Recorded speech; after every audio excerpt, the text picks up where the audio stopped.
jungle. मिरजेत Chhatrapati Shivaji क्रीडांगणावर पावसात खेळला गेला फुटबॉलचा अंतिम सामना.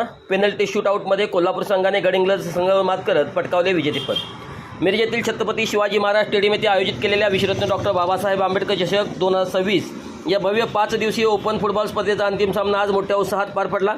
या अंतिम सामन्यासाठी प्रेक्षकांची मोठ्या संख्येने उपस्थिती होती. सामना सुरू होण्यापूर्वीच पावसाने हजेरी लावल्याने काही काळ सामना थांबवावा लागला.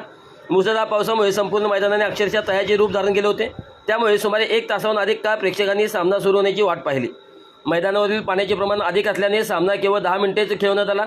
निर्धारित वेळी दोन्ही संघ बरोबरीत राहिल्याने सामन्याचा निकाल पेनल्टी शूटआउटद्वारे लावण्यात आला. या थरारक पेनल्टी शूटआउटमध्ये कोल्हापूर संघाने गडिंग्लज संघावर मात करत विजेतेपद पटकावले. सतत पाऊस सुरू असतानाही प्रेक्षकांनी मोठ्या संख्येने उपस्थित राहून फुटबॉल प्रेमींचा उत्साह दाखवून दिला. मिरजकरांची फुटबॉलवरील प्रेम या निमित्ताने पुन्हा एकदा अधोरेखित झाले.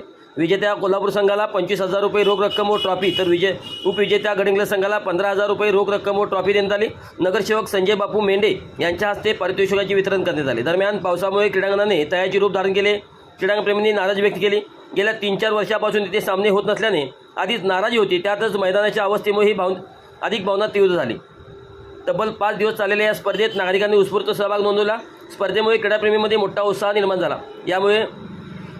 यावेळी स्पर्धेचे संयोजक आबिद शेख, फहीम शेख, मलिक नाईकवडी, अली शेख, शबीर शेख, मुन्ना नाईकवडी, राजू कांबळे, सुगंध कांबळे, पीटर शेख, खलील शेख, शाबुद्दीन शेख, प्रशांत माने आणि रवी सादरे आदी मान्यवर या ठिकाणी उपस्थित होते. स्पर्धा सुरळीत पार पाडण्यासाठी पंच म्हणून ॲडविन सर पुणे, दिलावर नरवडे, शशी साबळे, यश बोरे आणि सतीश शिकलकार यांनी उत्कृष्ट कामगिरी बजावली.